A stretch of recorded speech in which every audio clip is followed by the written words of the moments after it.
Okay, so it looks like I'm flying solo today, and there's a couple of reasons for that I'll get into. But obviously, what we're here to do is talk about the playsets wish list that Ken has in for his vintage collection there. And I know one of the things that might come up is what if they did modern versions of these playsets? And I hadn't thought about talking about that until I turned the camera on live and thought maybe that question will come up. So, all right, so look, reason I'm flying solo today is it's a little bit of a touch and go weekend. My wife's cousin is getting married tomorrow, actually, and I know some people across the globe might be thinking tomorrow's Monday, and I'm like, yes, it is, but um, Canadian Thanksgiving happens in the first half of October every year, and it falls on a holiday. So technically, most of us are off tomorrow. So that's why it ended up being a good day, and it worked out. And we got a lot of relatives in town. Like I got my wife's sister in town at the moment,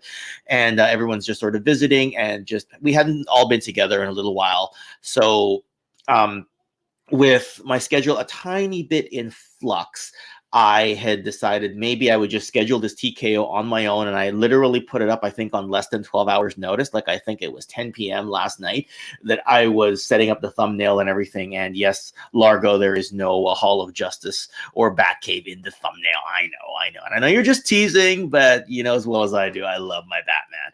So yeah, now there's a lot of stuff on the go for Toy Connections going on in the background, just in terms of production, and maybe I'll dive into that topic a little bit later on. Now, as far as these playsets are concerned, one of the reasons it came up is because, as some of you saw from my no, it's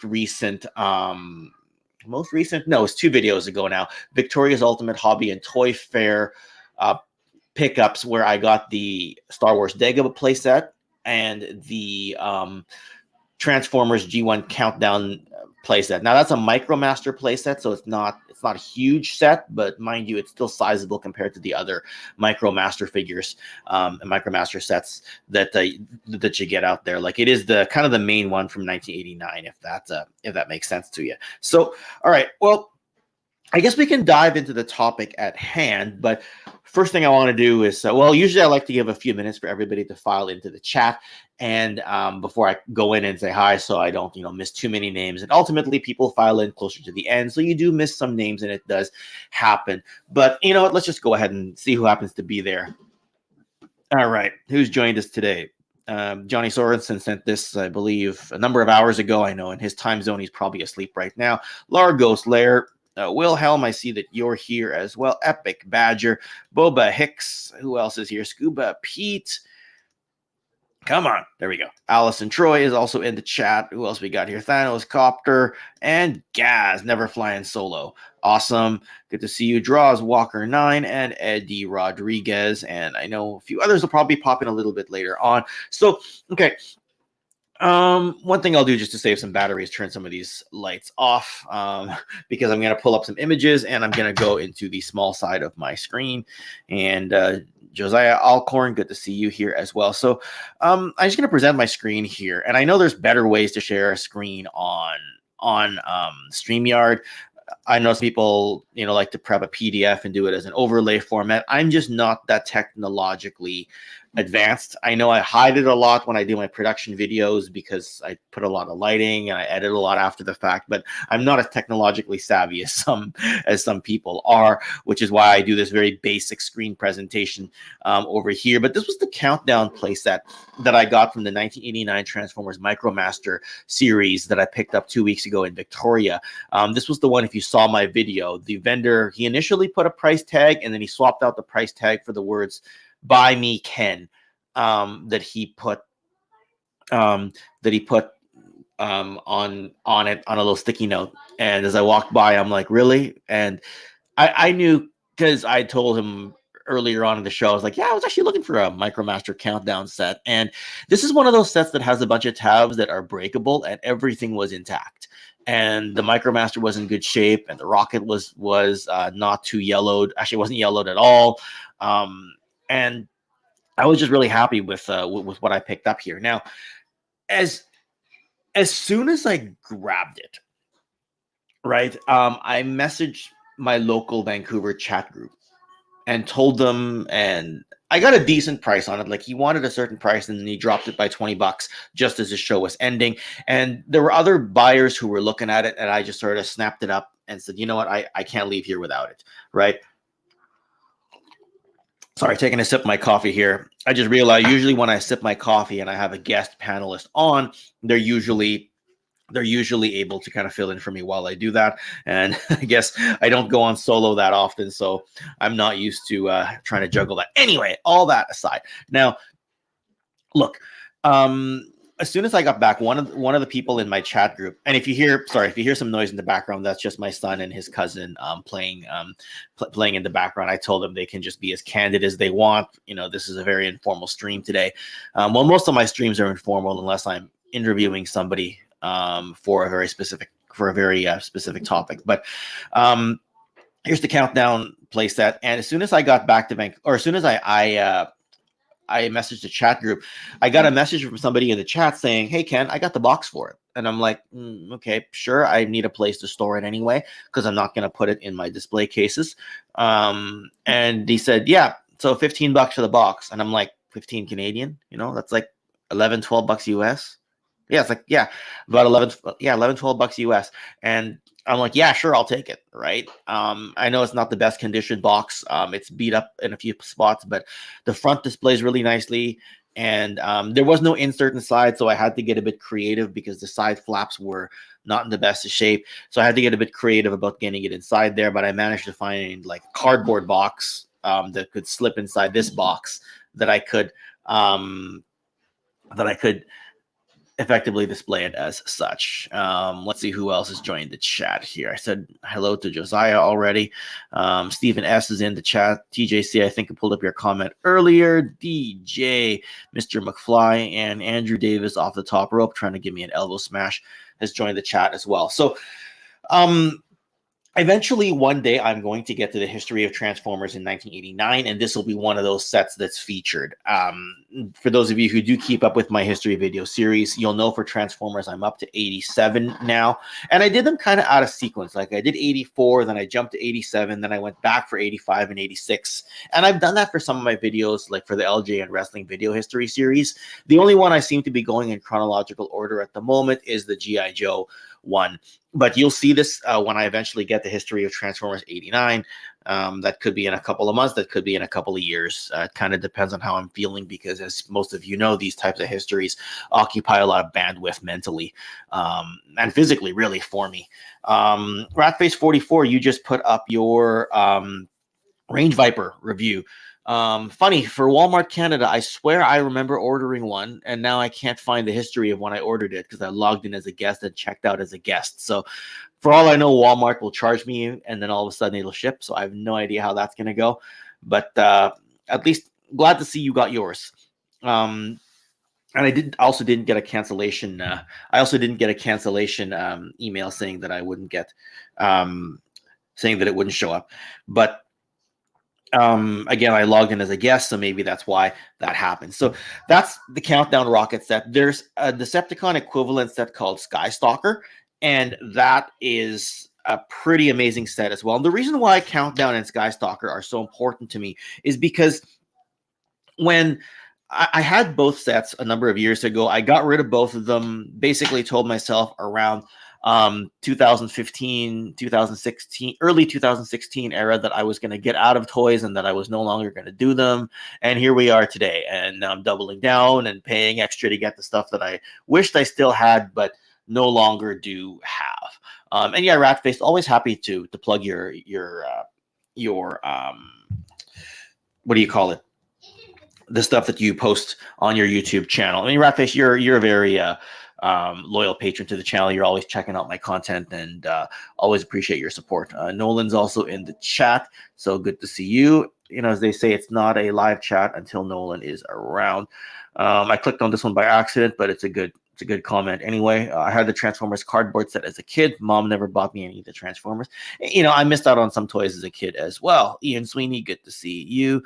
And yeah, so the MicroMasters is something that I enjoyed a lot as a kid. But as I got a bit older, you know, my memories trended more towards the 84 to 87 era of Transformers, and then the 88, 89 stuff, which is where this is from, and the 1990 stuff. I just pick and choose a little here and there. Now, another friend of mine who is very much into Transformers, among other toy brands, and I said I was flying solo today, but I took a bit of a Hail Mary and sent him this just before the stream started, and he's managed to see the message, and he will be joining us, and he will be streaming a bit later today as well. Wilhelm Toy and Hobby. Hello, toy friends. How are you?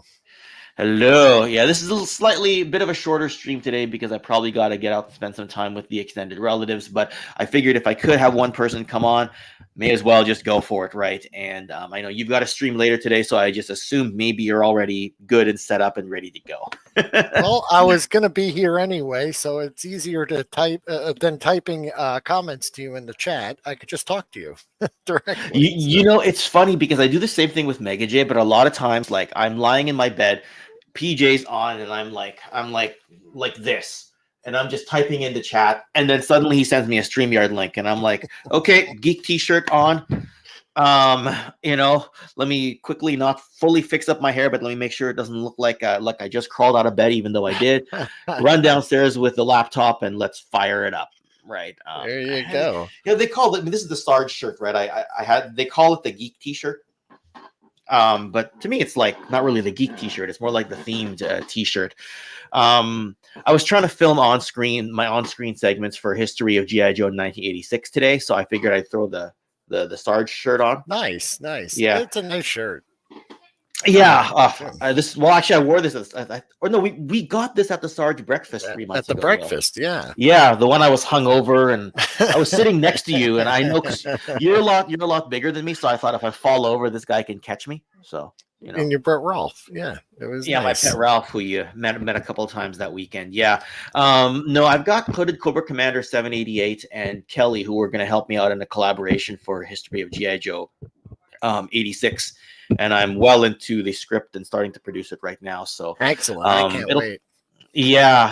I reached out to Zazel as well, but I know he's been really busy lately. So I'm like, maybe I'll circle back to him on a future video for some Sarge related themed thing, whether it's one of the history videos or just a Sarge thing in general.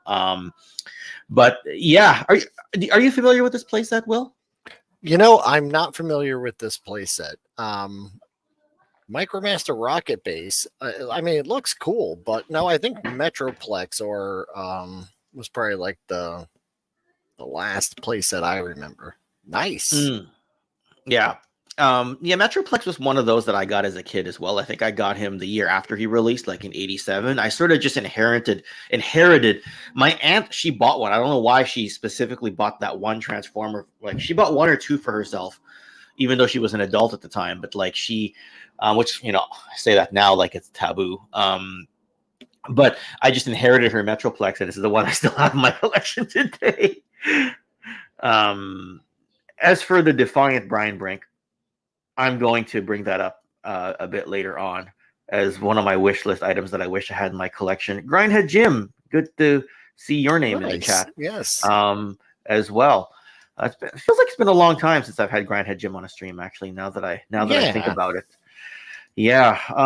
As for wish list stuff, I pulled this out of, I think, TMNTpedia. I've had this in my travels. And the Technodrome, but I like this one better. You know, not sure what it is about it. Maybe because it's the Good Guys playset. I'm not sure what it is. I just felt that this had more functionality than the Technodrome. Did I say Technodrome? I do the same thing all the time. Good God. Good God. Yeah, it doesn't help that I'm scripting G.I. Joe 86 right now as we speak. Yeah, I'm about a third of the way through it, and I'm, oh my God. Anyway. But yeah, totally cool. I never got to have one of these as a kid. I was a little older, and the Turtles were one of those, like, I was a teenager at the time, but when I saw them on store pegs, I was like, these are actually pretty cool. And I bought a couple of them. And I remember getting crap from a couple of my friends, like, why are you playing with toys? Because I even had them on the dashboard of my car and whatnot. So I never got the playset, but I did pick up a couple of the vehicles. But yeah, this thing's fantastic. What you said about Turtles, that was what Power Rangers was like for me, because I was like not quite a teenager when they came out, but like it went for a good number of seasons and still goes today. But when I was a teenager, people are like, why do you care about that stuff? I'm like, I kind of just do. So I had that same experience as you did. I just think they're neat.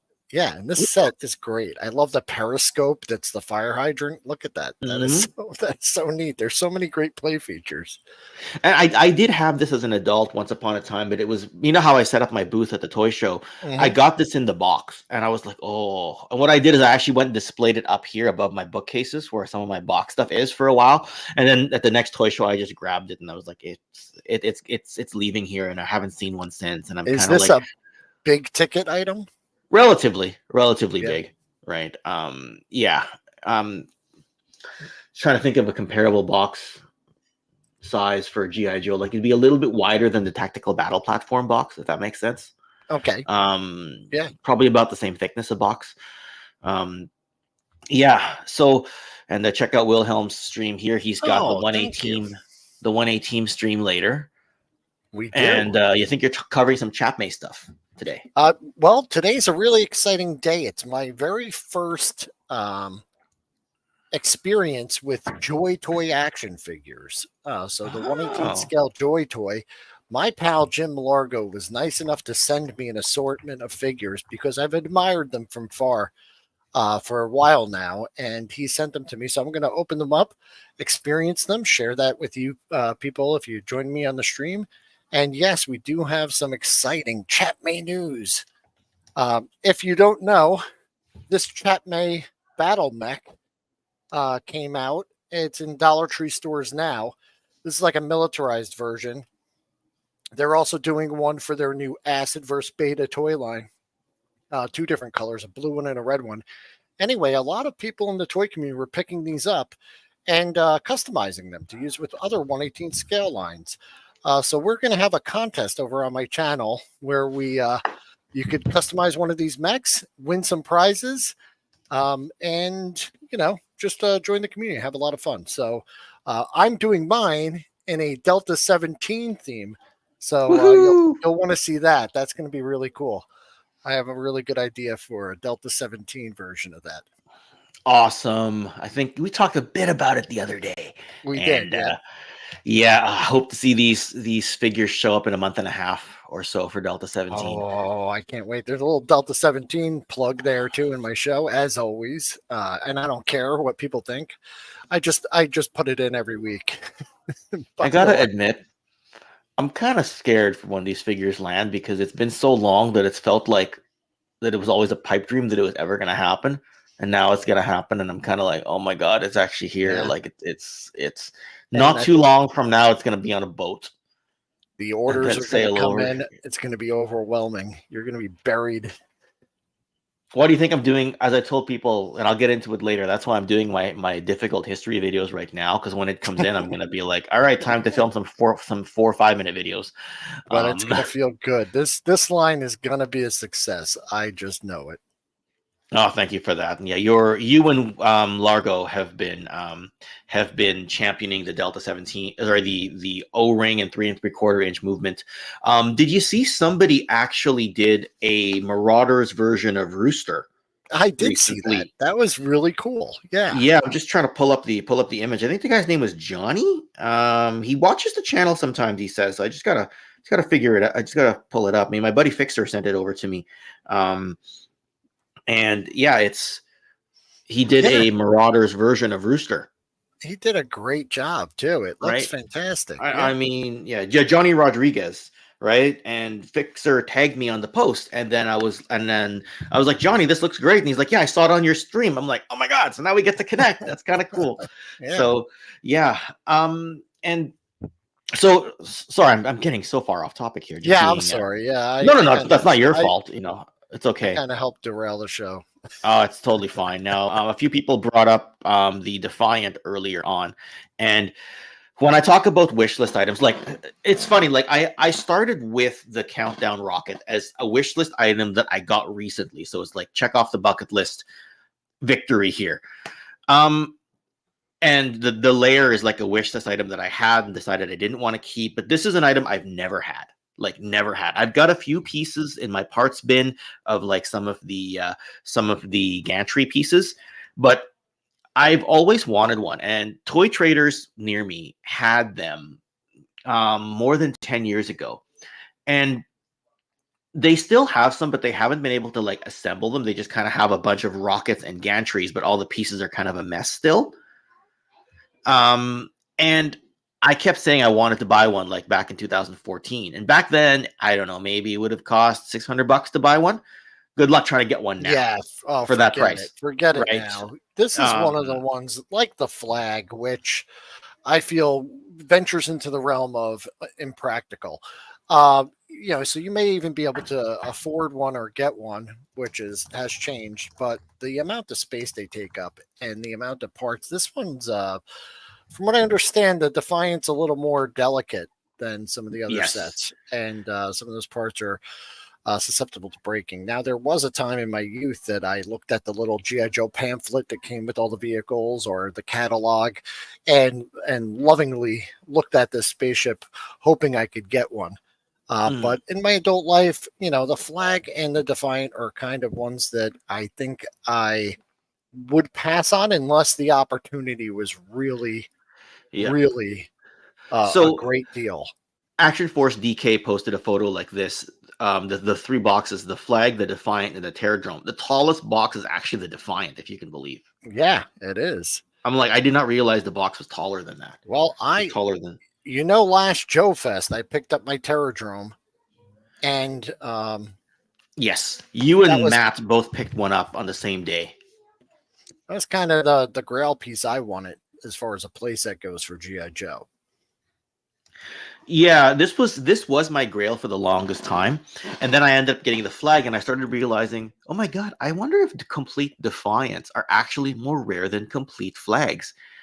It's just that, especially unbroken gantries, right? Because the flag, I think the reason why the flag is always revered is because it occupies the largest footprint. Yeah. Yeah. And Scuba Pete, I bet I could sit on that box if I wanted to. Well, no, I'm not as light as I was when I was a kid. So yeah, this has always been on my wish list because as far as the big play sets are concerned, this is not a flex. I've just been collecting for a very, very, very, very, very long time. Like I'm 41 years old. I started collecting when I was 20 as an adult. And in that period of time, I got the flag. I got the Terradrome. I've got the 83 HQ. I've got the Rolling Thunder. I've got the Mobile Command Center. Obviously, out of all of them, the only one that's really on display is the Mobile Command Center. Because you can fold it up and tuck it into the cases behind me. And actually the Rolling Thunder is in its box up there, but it's behind a Transformers box at the moment. But it was on display for the longest time. The Defiant's the one that's kind of eluded me, but if it dropped on my lap right now, would I actually be able to store it? Because I don't know, like it's so delicate that even if I put it in a cardboard box and put it away, I don't know if rattling it around is going to cause problems, right? It could, yeah. That's the thing that scares me about that set and how delicate it is. Like I said, obviously any of these play sets, if I had a chance to get one and it was a great opportunity, I'd jump right on it. But this is not a goal that I've set for myself or something I'm trying to do. Last year I set the goal for the Terradrome and I got one that I think, I could work with. So I'm pretty happy for now, but as collectors, we know that it's never enough. Yeah, I mean, even Ian here mentions Palatoy Death Stars and Ultimate Playset, and I think Scuba. I think actually he had one in his collection tour, and I think because it's a cardboard set, it's different. It's an overseas set. It's one of those things people consider a holy grail, right? Yeah. I mean, yeah, it's just got me thinking right now about Star Wars sets because my brain was in the G.I. Joe mode here. Like once I see this, my brain goes fully Real American Hero, right? There's this. That's the thing. Like I could say right now that I'm not interested in getting one, and then at the end of this conversation, all I'm doing is obsessing over it and trying to find one for the next month. Well, and my friend had the G.I. Joe General when we were kids as well. I think that was the 1990 set, and that's a really cool one as well. Like because it actually moved, he would like ram it into the side of my Mobile Command Center, and I'd be like, "Damn you! you know, because my mobile command center wasn't as mobile as that, right? Yeah. But yeah, like this is a bit of a dream item, but I also don't know what I would do with it, right? At my old home, I was trying to set space for it on a shelf, and I had a friend come by and he goes, "It's not going to fit on that shelf that you said. You don't know how big this thing is." No, So, this is probably best suited for like the corner of a room. You just set it up in its own little kind of occupies its own area, or you dedicate an entire table to it. that's just it, right? Like whole table to it, but then you need like what else can go on that table, right? Like you could do that, or you could use it for practical reasons. So if you ask me, this is pretty practical. It's Yeah. multiple play sets in one, really, because those ships, you're not really going to take them and run around your room and fly around with them. It would probably be set down on the floor or on the table. You'd open it up, you'd set your guys up in it, and I'm sure Scuba Pete runs around his house with his Defiant. You know. His collection, like you could fill a good museum with that collection. Because I look at the play sets I have, and I usually think, oh, this is a lot of play sets. And then I look at his, and I'm like, yeah, but he has more, and I like the ones he has. So because he goes back, like he's got a bunch of Star Wars ones too, right? So, right, Yeah, it's ridiculous. right. Between this, the general, I mean, there's so many other big play sets that I wish I could have, but I'm sitting there going, let me just do this live stream and just reminisce about the things or like live vicariously through these photos, right? This is some 3D. Reality doesn't need to be here. Yes, I want it. I want it all. I mean, I want it all, like the Queen song, like I always say, right? Like, yeah, this photo's from 3D Joe's, by the way, for people who are curious, and just like the TMNT Pedia. I saw Epic Badger commented that he prefers this set over the flag. And I'm curious as to why, though. Is it just because of I know he did a live stream earlier today about starfighters and space combat and stuff like that. Is it the space theme of it, or do you think this has more play features? Because I kind of like the way the flag interacts with, you could land your ships on it. You know what I mean? You could take your Sky Striker, multiple Sky Strikers, line them all up on it, and I feel like it's more interactive with the rest of your Joe collection than this one is. So I think what it is, for me as a kid, I saw this in stores. So for me, for the longest time, this was the Grail over the flag. And because I saw it in stores, whereas I never saw the flag in stores. I think with this, you could, in theory, fit the 90s Star Brigade stuff on here. That's what I'm thinking. So, like, you could interact with your Joes from that perspective. Like, this just came out a few years too early for that particular idea. I don't know. Just what I'm thinking. I had a knockoff space shuttle from Leonard's The Core, and it actually had a launch tower to it that was laminated cardboard sheets that you would fold and then put into plastic clips and create a tower.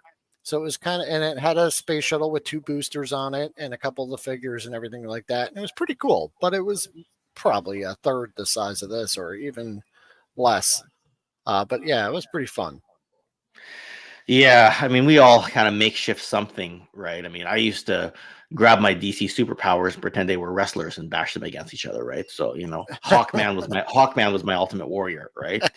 He had like that a mask that kind of looked like the face paint. Kinda, yeah. So again, wish list, loving this stuff. I mean, this here, Firehouse. Oh, I love this. I just love this playset. Even now, I look at it and it just looks fun. It's one of those that doesn't do much, but it is a setting, right? Like you would never, like, would all the ghosts show up and suddenly attack this thing? I don't think they would, because they'd all be in the containment unit that's there. But I've made the point online many times that I really think the focus should always be on like a villain's playset more so than like the hero's headquarters, because in most of the scenarios, our good guys are going out into the world to stop the bad guys. So it would always kind of make more sense to have, the villain's fortress and, G.I. Joe attacking Cobra headquarters or whatnot. But yeah, this is still fun though. And I think you could use it for a bunch of different toy lines. Oh, you absolutely could just pull the ghost sign from it, right? And Mhm. Ian Sweeney makes a point here about Castle Grayskull. It's so funny because like I actually don't own a vintage Castle Grayskull, right? But it's one of those things that for whatever reason they always pop up. Now they rarely pop up complete, but still they're relatively common if you just want one to. In my opinion, Castle Grayskull is the most iconic and recognizable playset of the 80s. I think it stands out amongst them all as just being something that it was just a fantastic design. It just looks awesome. Absolutely. This was actually my last my last on my wish list today, because I was obviously like the Technodrome, the Firehouse, the Sewer Lair, the Defiant. Those were just the ones that I could think of. And it's interesting because with Castle Grayskull and Snake Mountain, right? Like I pretty much just see the shell of them at every single toy show I ever go to, right? Mhm. And then the rare time you see Eternia, you're kind of like, oh my god, what is this? Like I'd never seen one in person until like 6 months ago, and the guy had it all complete, and I'm like, this is epic, this is amazing. But he wanted something like $4,000 on it because he had that was Canadian, so maybe $3,000. I might be misquoting him by a few $100 here, but he had the original track set aside, and then he had the repro track on the thing, which is a brilliant idea. I think is the move to do, right? Is preserve that original track and just go with the repro stuff for now, because watching Scuba Pete assemble his was like watching a guy defusing a bomb. As he was like, I was sweating when I was watching him assembling that, and I think he did actually break a piece while he was doing it, so that was pretty interesting. So yeah, Ken's going to take a quick break and he'll be right back. So welcome to my show. Completely taking over. We're going to change the format. We're going to move some stuff around, and I'm just going to make it my own. But one of the things, it's actually funny while Ken's away, is I'm working on a video right now about playsets, and specifically like your homemade playsets. Whether it be a cardboard box, building blocks, Lincoln logs, anything that you could have used to make them. And I was looking for some ideas. One of the things that I used to do that might sound weird is I used to actually take VHS tapes, the rectangular tapes. Kids, if you don't remember, we used to get those for movies. I'd take blank VHS tapes and use them like building blocks and create different play sets. I found a whole box of them in my storage unit, and I built a couple of my go-to play sets from when I was a kid. And I'm going to be photographing them and doing a video on that very soon. Is that something anyone else has ever done? I was going to ask it on my live stream today, but I figured I'd ask you guys too. Is that anything like anyone ever do that? Because I've talked to a couple people and I haven't really heard of anyone else doing it. So maybe I'm a weirdo. I missed the last few seconds, so I don't Ken, know. While you were away, but you're never a weirdo. Like improvised play sets, and I was saying how from a cardboard box to Lincoln logs, or even your furniture in your home. I used to do a thing where I would take VHS tapes and use them like building blocks and create buildings and play sets and mazes for my G.I. Joe vehicles and stuff to go through. So if anyone else has done that, I'd love to hear about it. But I'm working on a video right now. I found a box of VHS tapes in my storage unit, and I started assembling some of the ones that I can remember doing. One was a tower. Another one looked a lot like the 83 G.I. Joe base. You're going to see it looks almost just like it's kind of a recreation of it, but with just VHS tapes. And they actually work pretty well for that purpose. Yeah. Okay. Well, you got a question here in the chat about the from Jesse Hughes, the Epic Badger. Yep. Will, have you seen the 1992 Land of the Lost Treehouse playset? I used to use it so many play sessions. No, I don't think I had the Land of the Lost one, but those Fisher Price ones, like they had like a little farmhouse, or I think even some Playmobil stuff. They would have little buildings and things like that. Gazz, absolutely. Your backyard was, I would take, I would dig holes, make little dirt mounds. set my guys up on it, trying to recreate those brilliant G.I. Joe commercials where they had the diorama set pieces. Oh, I would try to recreate them. Absolutely. I mean, I didn't use the backyard so much as I used the living room all the time and just kind of muck with the seats a little bit and get yelled Allison at. Troy, the first person with the VHS tapes, used to use books and on the bookshelf to create Death Star blast doors. Yet my dad's record collection, I pulled them out about halfway. Yeah, very cool, very cool. Absolutely, yeah, and it's hard, right? Because like we always say, we're so limited on space, and yet somehow we make it work. We're like, yeah, but if I could get the box and slide it in and tuck it in that corner, I can still have it. You know what I mean? I can display just the side of it that we can even if it's see. Behind something else, it's back there. That's right. That's right. You know, it's like when my friend used to tell me, Ken, wear a belt on your, even if you're just wearing cargo pants one day, wear a belt even if your shirt's untucked and covered it. You know it's there, even if people can't see it. So it's not about the fashion. It's about you knowing it's there. I'm like, okay, that was the weirdest one I ever got for a tip about, but you know what? He said that to me and it stayed in my head ever since then. Yeah. And you know what? There are playsets from Lego, Playmobil that I haven't even considered yet. I was thinking more action figures, and I know Playmobil comes with figures, but you know, those are they really action figures? I guess you can consider them action I think figures. we're past that heyday of big, larger than life ones. You know, I recently did a video and a stream about modern 1/18 scale playsets you could find right now on Amazon. Most of them are not made for the purpose of being a 1/18 scale playset, but they can work for that. And one of the things I found was the LOL Surprise. That's a girls line focused on things, but it was this playset that looked like two shipping containers stacked on top of each other. It was the LOL Surprise Clubhouse, but I thought it would make a really cool lair for my 1/18 scale Joker figure. So I set that up, and that was pretty cool. Yeah. Just trying to think of what things I've sort of makeshift and innovated since we're on that topic, right? Like I don't think I ever did the true blanket fort type thing. Yeah. Blankets, I never did that. Would make excellent mountains or hills. I used to do a thing where I would kind of pull the coffee table and the sofa right next to each other and use a book or something as a bridge.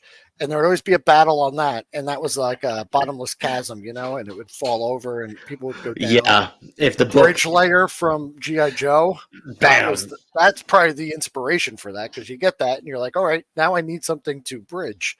So, inside the house, the coffee table to the sofa was always a good choice. The bridge layer is another one that's a little bit like, I know, like you said, you use the book as your bridge layer instead, but the bridge layer is a little bit underrated if you ask me. No, man, it was cool and it worked.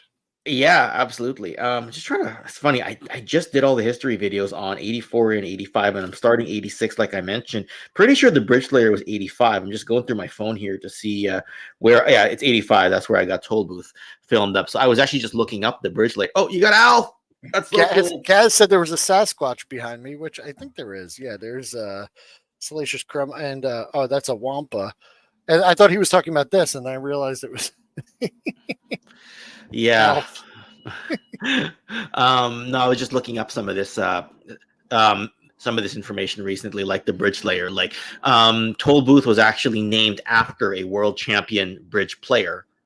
Oh, is that right? Game, which I didn't know, because his name is know that either. On the file card is. What year was that? Was that 86? It was 85. It was 85. I just looked, okay. It's so funny because right now all the years are amalgamating in my head. Like you'd think when I just finished the video, I would know, because History of G.I. Joe 84 comes out next week, right?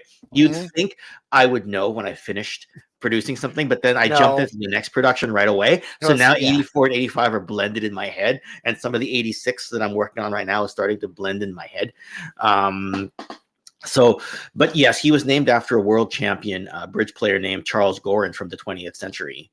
So I was like, that's actually a really cool, bridge layer. Player. I love Toll Booth with his sledgehammer. I thought that was such a cool accessory. So my friend customed one into Spark Plug from Transformers. Yes. Yeah. Yeah. That would be, maybe that could make like a 3-minute video that I could kind of just show and share and show and tell kind of thing. at some point in time. But yeah, I mean, there's some love for the Cat's Lair in the chat. That's not something that I really care to own for whatever reason. The Cat's Lair, not sure what that is. You know, I never had that. I never really got into them. As far as I remember, I loved the cartoon, and I mean, I think it's a dynamite theme song, and I really enjoyed it. I thought the animation was superb. The toys, I don't remember really seeing on store shelves, so I never really got into them. And I would see them, and I was like, I don't remember any of my friends even having them when I was a kid. I remember seeing some of the cards, like some of the carded stuff, but not really paying much attention because I was running to get my other toys there. So, yeah. Thank you for the plug again, Gazz. Follow Delta 17. It's coming, and I'm so scared. Steve's excited. I'm scared. I'm excited.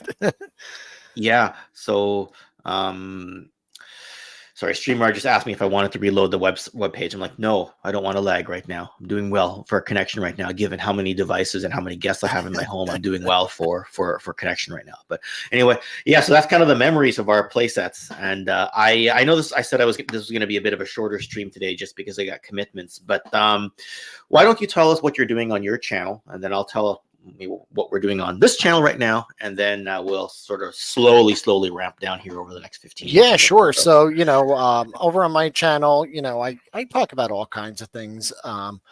And primarily, though, for the last, I think we're on the 11th episode every Sunday.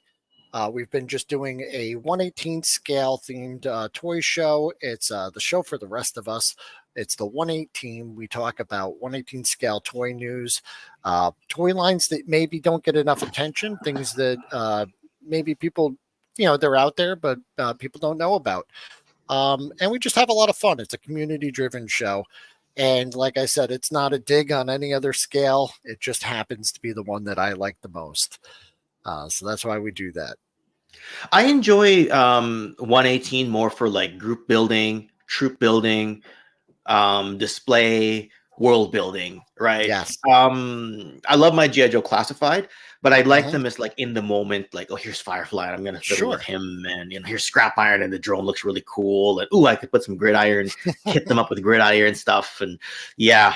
But no, you know, you and Largo have done a lot to help champion the 1/18th movement. Yeah, and I just, it's just stuff I like. It's not, like I said, I know a lot of people draw these lines in the community about that or not.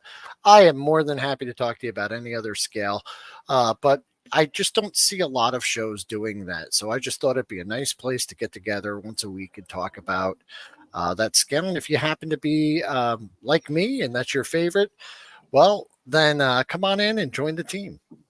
Yeah, and always happy, like if we have information that's good to like bring into your show, I'll send you a message.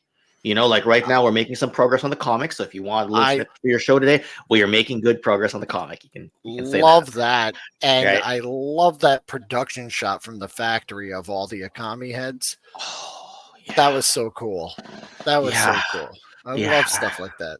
Yeah, we're in the final painting, and because they showed, like, Steve sent me like how they tampo the stuff as well. So we're amazing. We're either in or almost in the packaging stage already, and I'm just like, oh my god, this is happening.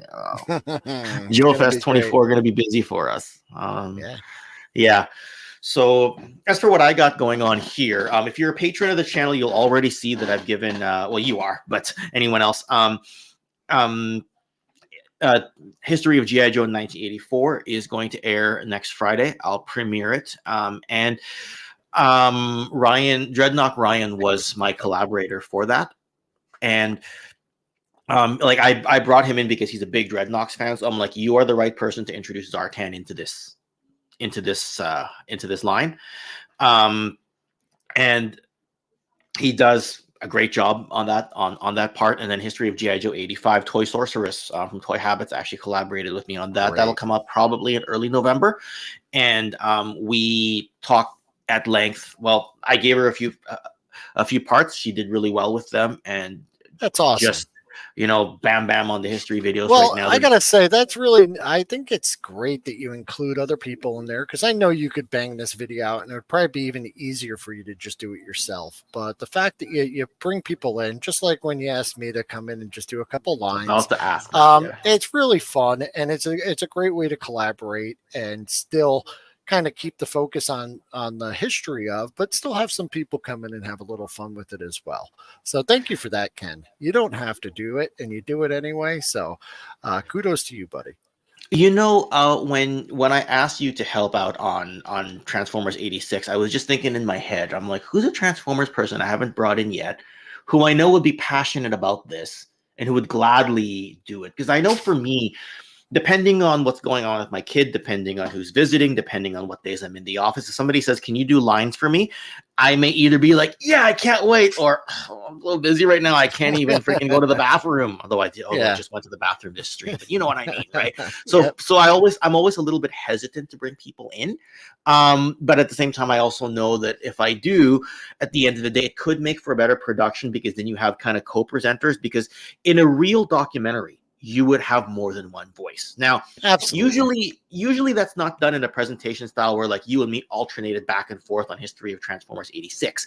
But like usually that's done where there's one narrator, and then you get candid discussions from people in the industry, and people actually like doing like candid comments, whereas I do it in like a co-presenter manner, right? But having said that, lot of like documentaries you watch on our streaming services, they all have more than one voice. So I thought, why don't I do it this way? I think only my LJN Wrestling History series was the only one I did myself start to finish, without any other co-presenters. And I think that just started out that way because when I started the series, the first 3 videos I did, I wasn't very big on collaborations yet. So the rest of the series just ended up sometimes collaborating, bringing someone in adds a level of complexity to the project. Where a lot of people just roll up their sleeves. I'll do it myself, and like I said, it takes a special kind of person like you to bring people together and get the message out. So thank you. Appreciate that, buddy. And we'll see how things go, because some videos might simply be easier just to do on your own, or if you just think to yourself like, I don't know anyone else who can talk Transformers 1991, I better just bam this out on my own, kind of thing, right? Like I didn't have anyone that I thought I could do LJN Series 6 with, because it's a very niche. It gets very niche by that point, right? So yeah, and there seems to be more G.I. Joe and Transformers fans and Motu fans on this channel than there are. Oh, definitely. I've watched all the LJN videos, but I know nothing about those toys at all. But you know the characters, right? So, I know the characters, but when it comes to versions and years and stuff, I was completely out of the space, and not collecting them. So it's interesting to see anything. Like, you get to a certain age and you think you know everything. So anytime someone shows me something I don't know, or I'm watching something about something I'm familiar with, and like your videos, for example, and you're telling me all these facts like toll booth and things like that, I love it. It's just tickles my brain. One of the things that and I know we've gone way off the Playsets topic right now, but I gotta wrap up probably by just before the 1 hour mark of the stream here. But one of the things that happened to me when I was producing my history of G.I. Joe 1985 video is I got caught off guard, because I was going through 3djoes.com and I saw Starduster included in 85. And I think you may have seen the preview section I did for that already up on Patreon. I know I keep pumping the Patreon, so hopefully it doesn't sound so shameless. But because Starduster had 3 different versions released over several years, and it's hard to pin down the year of release, 3D Joe's and Yojo.com has now moved him to the 85 section, because that's when he was first advertised on the cereal box. So we got an issue here. Start stretching. It appears a nemesis has arrived. A new challenger has arrived. Mr. Andrew Davis is back, talking about getting that belt again. And you know what? Let me just tell you something, Andrew. You come for Ken's belt, you got to go through me.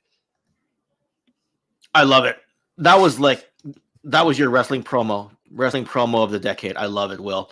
Yeah, we could do that whole thing where So I pose out fun. front like Shawn Michaels and you do The diesel first time he background. messaged me, I was like, "What is going on here?" Because I think you said you were going to hire me as your bodyguard or something. I just did that as a joke because of Andrew. Yeah, no, because you happened to be there, and I Andrew heard happened to you're be in there. the employ of Ken from Toy Connections.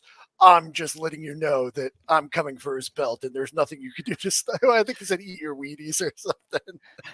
Andrew had the best introduction to me at Joe Fest. Like he ambushed me right when I was leaving Sarge's booth and just started like wrestling promoing me. And I'm just like, oh, you must be Andrew. And he's like, Andrew Davis to you. And I'm like, yeah. And we just chatted all weekend. It was great. It was great. You know, I love it. I think it's fantastic. I'm going to be looking over my shoulder next time I'm at Joe Fest, and hopefully, he doesn't bring, like I said, I told him he could choose a champion to fight for him, and or maybe he might just pick me up over his head and throw me through a window himself. I don't know. Seeing Andrew in person, I think he can take care of himself. Like he'd probably just champion himself, Game of Thrones style. You know? Oh no. Yeah. So anyway, yeah. Sorry, go ahead. No, I'm saying maybe I need to choose a champion. Maybe throw some clothesline team match, I guess. Couple of chair shots. So let's bring this one to an end here. Playset or playsets you wish to have the most that you don't already have. Yeah, like I said, Flag or Defiant, obviously under the right circumstances, but not a goal I have set for myself.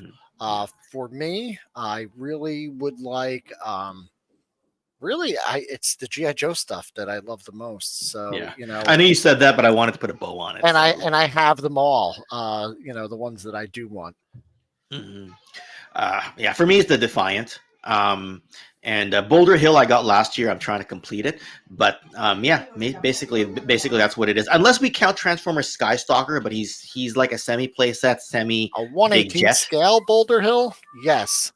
Boulder Hill. A lot of things transformed into a 1/18 scale. Even with the release of Eagle Force, they had that Eagle Mountain. I want one in 1/18 scale. Every time I see one of these things, I think, how could I make this 1/18 Eagle Force is doing some great things. So is Marauder. So anyway, Ghostbusters Firehouse, maybe a Technodrome from TMNT. Sewer Lair. Wish I never got rid of the boxed one that I had.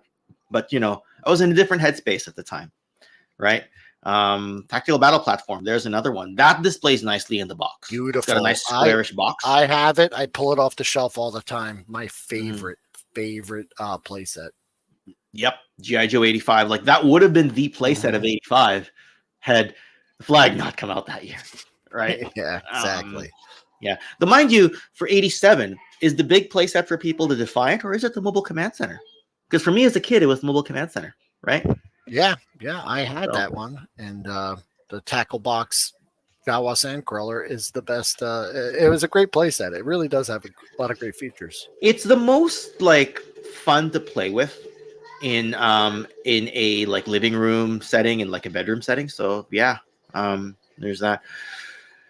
Anywho, everyone, subscribe to Wilhelm Toy and Hobbies channel. I got to wrap things up here. Gazz, Scuba Pete, those of you who are putting links in the chat, everything that you gentlemen do for the channel is so great. And Will, thank you for being on in an impromptu manner. You. It's always a pleasure to be here. And everyone, check out my history of LJN Wrestling Superstars 1988 that I released on Friday, and my upcoming G.I. Joe 1984 video coming up. Hopefully I didn't do too much channel plugging on this. This is what happens when you set up a stream last minute and it's like this slap together wish list thing with a buddy and all that. But that's part of the candidness of these live streams and part of the enjoyment that we all share in this hobby together. But hey, glad everyone was able to make it into the chat today. We had almost 40 people watching at one point, which is not bad for a stream I set up on less than half a day's notice. There you go. And most people were asleep when I was setting up, so I was glad to get some support here in the live chat. And all you people, whether you're a channel member or a patron, or you just watch and subscribe to the channel, the support's always great. I know I don't always get to every single comment, so I do apologize if some people feel left out in the cold when I'm unable to answer everything. But it's always appreciated, the views, the extra support, and Wilhelm will be on here in a couple hours, literally from now. So That's right. Yeah, Right. yeah. 2 hours. Yeah. Thank you so much, everyone. Thank you, Ken, and have a great day. Yeah. Have a fantastic day, everyone, and see you all soon. Thanks again, and take care.